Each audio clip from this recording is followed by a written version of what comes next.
Some days I just sit back and wonder what is happening around me. People jumping in and out of relationships, discord between people, people avoiding conversations. It makes me sad to think what we are becoming, certainly not the values I was raised with. We are all guilty of it, but why can't we just get along, love one another, be honest, be truthful, and be kind? I saw this posted on one of my friend's Facebook feeds this morning, and rather than leave a whole diatribe on her comment section, I decided to make a video about it because I have a few theories as to what is going on. So welcome back to my channel. My name is Dr. Flynn. So let's jump right in. Why can't people just do the things that my friend commented on? My first theory is that no one is living in their body, or very few of us are really consistently present and grounded.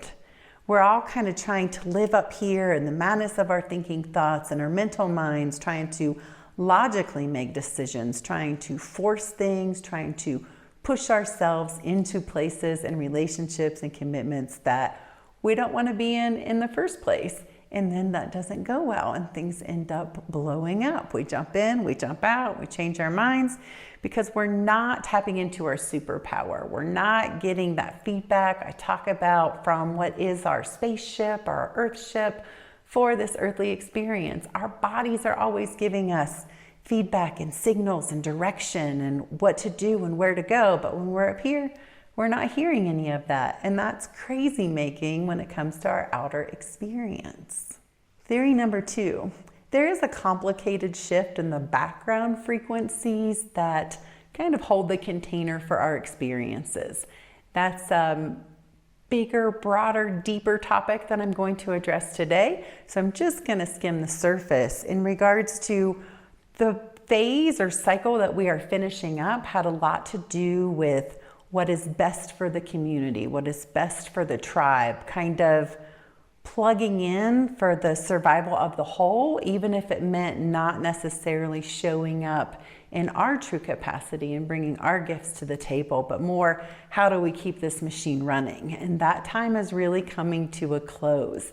And even though it's not technically going to be fully in place until 2027, we are seeing the impacts play out right now. Big organizations are falling, tribal concepts and communities just aren't working the way they used to.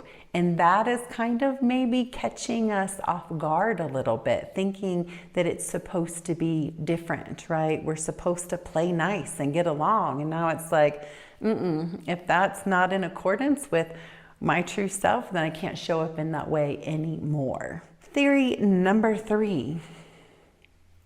We really live in a society where it's not culturally acceptable to be and show up as our true selves. It sounds like a great idea. Yeah, I want you to show me who you really are. Show up as your true self, be your true self, until that impacts me negatively, right? Then I'm gonna take those things personally, and I might even judge you and say that you should be different. You should show up in a way that means you play nice, right?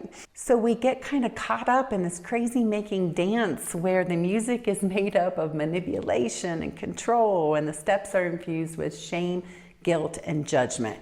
Come as you are, be as you are, but don't upset the status quo. Don't do anything to offend me.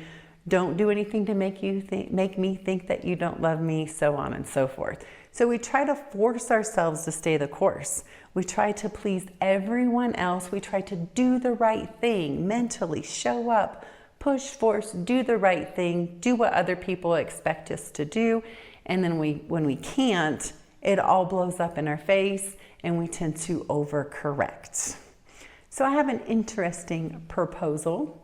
I would love to see this done on an international level, but for now, maybe even if one person hears this and they decide to respond to my proposal, maybe we can hold that it is contagious and infectious and somehow eventually permeates all of society. And that is that we have a clean slate holiday.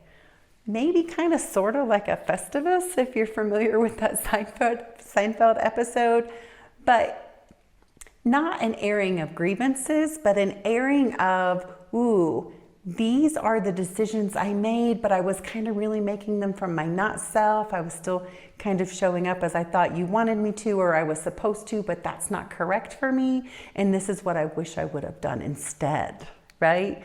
But doing it in a safe space where everybody's allowed to be heard, to share their concerns, their missteps, and say, this is how I want to move forward differently. And no one takes it personally and no one gets offended. It's just like, yeah, I said I wanted to do that thing last week and I did it, and then I was kind of miserable the whole time, and maybe you felt it. I probably made your experience less than enjoyable. That's because I didn't really want to do it, but I didn't want to hurt your feelings. So I'm not going to do that anymore, okay? So we can do this in all of our relationships, with our friends, with our families, even with our bosses or coworkers, employees. I don't know how many employee evaluations I sat through where I had to listen to them tell me about me, but given no opportunity to then say, this is what you could be doing differently that actually helped me do my job better. Like, what a concept if there was this space. So Festivus was somewhere around Christmas time. Maybe once a year probably isn't enough. Once a week might be too much, but find the sweet spot and that thing that works for you. Talk to your friends, your family members, even if you're like renting a home or whatever it is, like, hey, can we do this where we just kind of check in, give updates, share things that we wish we would have done differently and how we would like to move forward. And if we can all agree not to take things personally, to allow it to be a safe space, I feel like we would really see a difference in how people are showing up in the world. And maybe it wouldn't be crazy making anymore. Maybe it would start to make sense. So another example, we had a couple friends visit us last week, and one of those friends talks like a lot.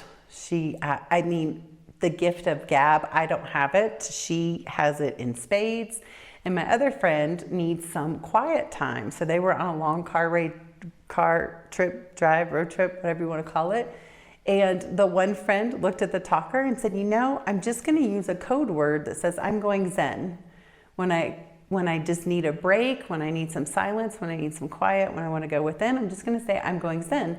And the friend that talks a lot said, okay, and was completely fine with that. And I thought that was super, super cool.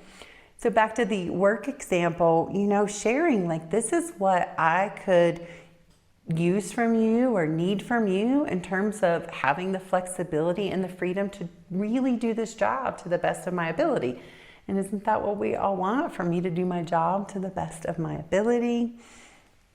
Letting your partner or spouse or family members know that sometimes you need alone time. You need to recharge out of work contact with others and just give yourself to kind of maybe, even if it's just like stare off into space and be. And then no one needs to take that personally. It's not about the other person. It's about being alone is what recharges me.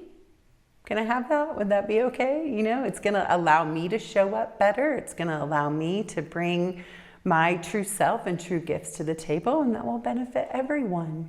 Another example of, negotiating or navigating this in relationships would be to say, if one of you tends to be more emotional, that would be me in my relationship. My husband is non-emotional, but sometimes I get really amped up, and his open emotional center will amplify that. So along with saying I need time to recharge, to say, I'm pretty amped up about what we're talking about right now. Trying to move forward is not going to be productive to anyone because I have strong feelings. You're amplifying them and coming back at me even stronger. So let's just separate. Let's break auric contact, give each other some time and space to ride out the emotions, and then we'll come back together and we can have productive, honest, grown-up, authentic communication and conversation. And I just really feel like this would change our experience so much. So maybe you have been conditioned that it's not safe for you to speak your truth, to share your experience to authentically make decisions that might hurt other people's feelings. And maybe that was a survival mechanism or a coping skill. And hopefully that time frame of that being beneficial has been brought to completion for you. And if you would like to find your voice, decondition from the way you thought you were supposed to be so that you can show up more authentically, then that is exactly what I do. And I would love to guide you through a process of actively deconditioning.